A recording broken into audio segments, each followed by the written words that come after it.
الحمد لله رب العالمين والعاقبة للمتقين والصلاة والسلام على سيدنا ومولانا محمد وعلى آله وأصحابه أجمعين أما بعد قال النبي صلى الله عليه وسلم الصلاة عماد الدين نبی علیه الصلاة والسلام فرمای لمونځ د دین ستن او پایه ده. لمونځ ډیر لوی او مهم عبادت دی. دا ډیر فرضونه، شرطونه، واجبات او فاسدات او مکروهات لري. غواړم د دغه ویډیو له لارې د لمانځه د شرطو او رکنو چې 14 دانې کیږي اړوند بیان درته وکړم. د لمانځه 14 فرضونه دي. د لمانځه دغه 14 فرضونه چې دي دا دوه اړخونه لري. یو ته ویل کیږي شرطونه. شرطونه د لمانځه هغه فرضو ته ویل کیږي چې د لمانځه مخکې وي. لکه مثلا د خبرې اول شرط د لمانځه څه دی؟ اودس دی. دوهم شرط د لمانځه څه دی؟ هغه د کالو پاکوالی دی، د کالو پاکي. دریم شرط د لمانځه څه دی؟ د بدن پاکي. او څلورم شرط یې څه دی؟ د ځای پاکي. پر کوم ځای چې لمونځ کیږي د لمانځه ځای به دې پاک وي. او پنځم دغه شرط د لمانځه څه دی؟ عورت پټول، عورت په پټ وي. شپږم مخامخ قبلې ته درېدل، مخامخ قبلې ته درېدل. او اووم شرط د لمانځه څه دی؟ وختونه پیژندل. د لمانځه وختونه ورپېژني چې د سهار وخت څه وخت داخلېږي، څه وخت وځي، د ماپښین وخت څه وخت داخلېږي، څه وخت وځي، د مازدیګر وخت پر څو بجې داخلېږي، پر څو بجې وځي، د ماښام ده، د ماخوستن ده. دا 5 وخته لمونځونه چې څه وخت فرض دي د 5 وختو معلومات به درته وي. دا د لمانځه د شرایط څخه دي. اوس که سړي ته د لمانځه وخت معلوم نه وي او دته معلومه نه ده چې اوس څه وخت دی، د مازدیګر وخت دی، د ماپښین وخت دی، او دی لمونځ کوي وخت ورته معلوم نه وي، نو بیا دی د ده لمونځ صحت نه لري. د لمانځه وخت وپېژني. او اتم شی چې دی نیت به کوي. نیت دلته نو نه ځایېږي ورسره خیر خو دغه بېلکل. اودس د لمانځه شرط دی. د کالو پاکوالی، د بدن پاکي، د لمانځه د ځای پاکي، عورت پټول، مخامخ قبلې ته درېدل او وختونه پېژندل. عورت خو نو معلومه خبره ده چې د نارینه او د ښځینه عورت فرق کوي. د نارینه د نامه څخه نیولې د نو څخه بیا تر زنګنو پورې دغه منطقه عورت ده. او د ښځې ټوله بدن عورت یې باید پټ وي، حتی وریښتان یې لا باید پټ وي. باید یوازې کېدونې مخ په لمانځه کې معلوم وي او لاسونه او بجله کې د بجلکو کښته پښې معلوم وي، پروا نه لري. نور به نو ټوله بدن په لمانځه کې پټ وي. د لمانځه نو دغه اته شرطونه شوله چې اتم بیا دلته ورته نشته کړو. اتم شرط د لمانځه چې دی هغه نیت دی. دغه اته د لمانځه شرطونه شوله. او پاتې سو د لمانځه رکنونه. رکنونه هغه فرضونو ته ویل کېږي، هغه فرضونه دي چې د لمانځه دننه وي، هغه شپږ دي. د لمانځه کم فرضونه چې د لمانځه د باندې وي. اوس اودس فرض دی، د باندې دی شرط ورته ویل کېږي. کم فرض چې په لمانځه کې دننه وي هغه ته بیا رکن ویل کېږي. د لمانځه رکنونه شپږ دي. اول رکن چې دی هغه تکبیر تحریمه دی. دغه لومړی تکبیر چې موږ تاسو لمانځه ته په داخلېږو، دغه لومړی تکبیر ویل فرض او رکن دی. دوهم رکن د لمانځه چې دی هغه ولاړه ده. که چا پر ولاړه قدرت درلودي په ناستې لمونځ نه صحیح کېږي. او که ولاړېدلی نه سولی مریض و نو د هغه لمونځ بیا په ناستې صحیح کېږي. او که په ناستې نه سوی کولی بیا به یې نو په پروتې باندې کوي، څه رقم چې دته د قدرت به درلودی. او دریم شرط د لمانځه رکن د لمانځه چې دی هغه قرائت دی. قرائت د لمانځه دریم رکن دی. او څلورم رکن د لمانځه چې دی هغه رکوع ده. پنځم رکن چې دی د لمانځه هغه سجده ده. او شپږم رکن د لمانځه چې دی هغه اخیره ناسته ده. اخیره ناسته دا د لمانځه شپږ رکنونه شول. زه غواړم چې د دغه ویډیو له لارې دغه اته شرطونه و شپږ رکنونه چې ټوله 14 فرضونه کېږي دا درته وښیم. په دې کې دوې خبرې دي. دغه د قرائت خبره چې ډېر خلک غلطیانې پکې لري. موږ تاسو په دغه قرائت کې درته وایم چې الحمدلله پر تخته درته نوشته کوم چې په الحمدلله کې دغه غلطي خلک کوي، موږ تاسې باید اصلاح کړو. او دغه اخري لاس کوچني صورتونه چې دي خلک یې وایي په هر صورت کې کمې غلطي کوي، هغه به انشاءالله الرحمن پر تخته درته نوشته کوم چې ټوله یې وویني. او که د چا په قرائت کې څه غلطي وه، په تلاوت کې څه غلطي وه، هغه اصلاح کړي. ځکه چې قرائت د لمانځه ډېر مهم رکن دی. که چېرې د چا په لمانځه باندې ولاړ حروف یې سم نه وي او د صورتونو تلاوت سم نه کوي، ما ډېرو کسانو څخه الحمدلله شریف اورېدلې ده، نور صورتونه یې ما ته تېر کړي دي، ډېرې غلطي ورپکښې کړي. نو زه به دغه ته په تخته ورته نوشته کړم د هر یوه ته بیا وایم چې دغه صحیح داسې ویل کېږي او غلطي عوام داسې کوي باید اصلاح یې کړي. د لمانځه رکن دریم رکن اول رکن د لمانځه په رکنو کې لومړی تکبیر و، دوهم رکن یې ولاړ و، دریم رکن یې قرائت دی او قرائت د لمانځه ډیر مهم رکن دی.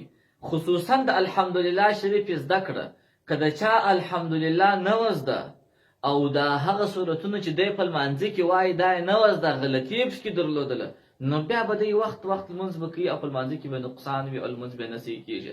نو په کار دا ده که ټول قرآن سړی په تجوید نشي زده کولی دغونې اندازه صورتونه خو دی باید په تجوید زده کړي هغه حروف اصلاح کړي چې هغه لمونځ ورباندې صحیح شي. الحمدلله کې عموما کومه غلطي خلک کوي ګور دا غټه ح ده ډکه ویل کېږي الحمدلله الحمدلله غټه ح او اکثره کسان چې ماته لمونځونه تېر کړي دي څنګه وایي داسې وایي الحمد کوچني په کوچني هې سره وایي الحمد دا غلط ده دا اساسي ده دا اساسي دی الحمد غټه ح تاسو به فکر کوئ هر یو چې د ځان سره دا وګورئ چې دی د لمونځ شروع کوي څه وایي الحمدلله ګوره کوچني هې به الحمد غټه ح به وایي.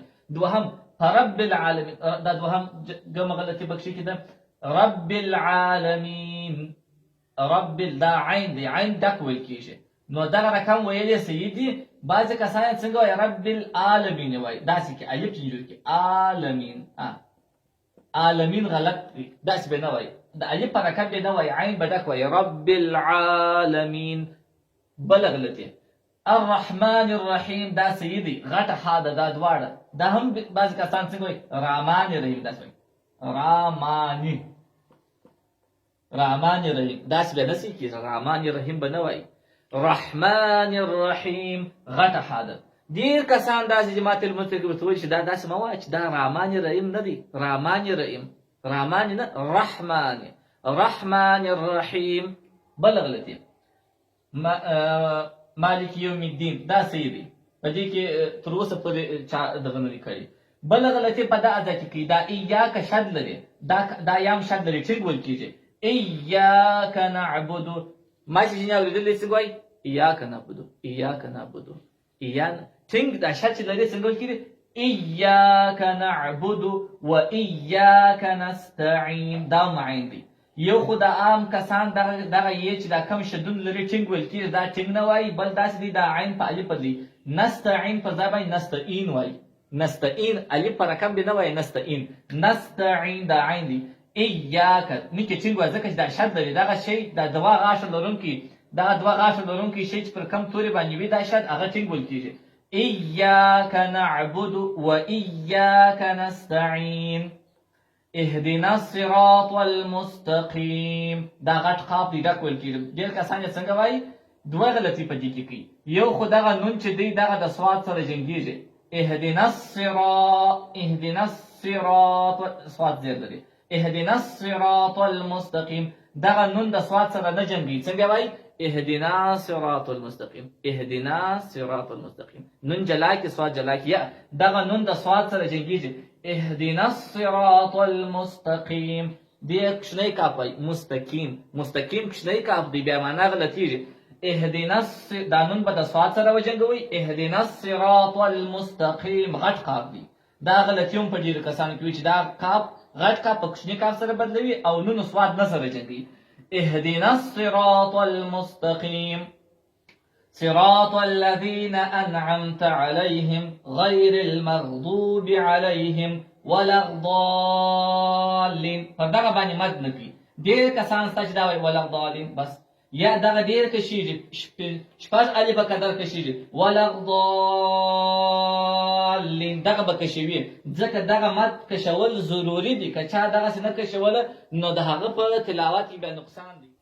او دا سورة الاخلاص قل والله په قل والله شریف کې تقریبا عام کسان څلور دانې غلطي کوي څلور دانې غلطي عام خلک په دا قل والله شریف کې کوي کله چې دوی په لمانځه کې قل والله وایي یا په عام وخت کې وایي یوه غلطي دا ده چې غټ قاف په کوچني کاف سره وایي د قل هو الله احد پر ځای باندې کل هو الله وایي کل هو الله کل کوچنی کاف د کوچني کاف په رقم باندې کوچنی کاف داسې نوشته کېږي کوچنی کاف او دا غټ قاف دی هر کې چې شته دا تش ویل کېږي دا ډک ویل کېږي نو که څوک تاسو وایي چې کل کوچنی کاف وایي نو دا معنا غلطېږي. څنګه به وایي؟ غټ کاف وایي.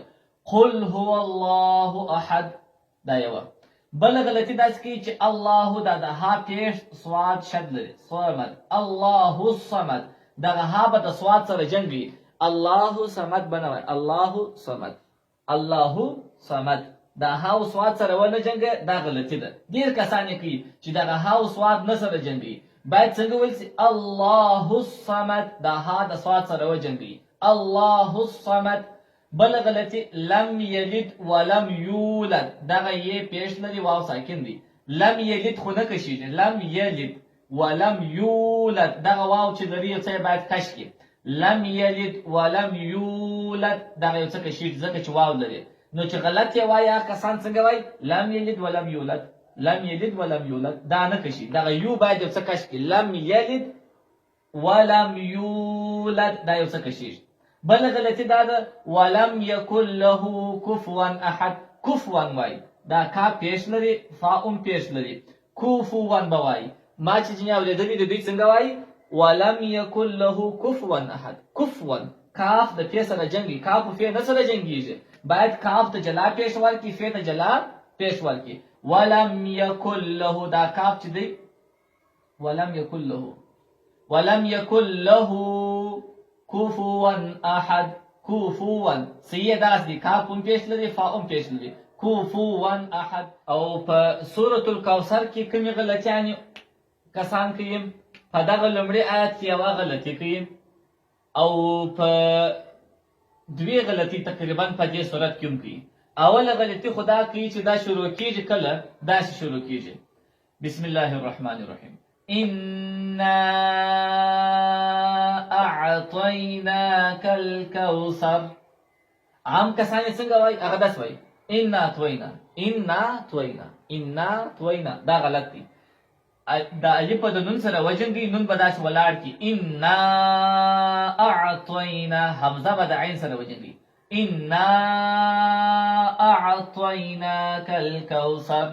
ډیر کسان دغه صورت کې ډیر غلطي کوي. دغه لومړي صورت په لومړي آیت کې څنګه وایي؟ انا طوینا. انا طوینا.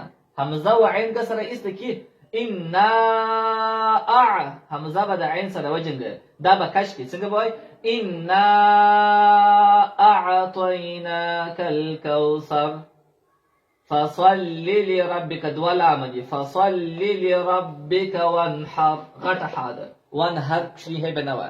فصل لربک وانحر ان شانئک هو الابتر.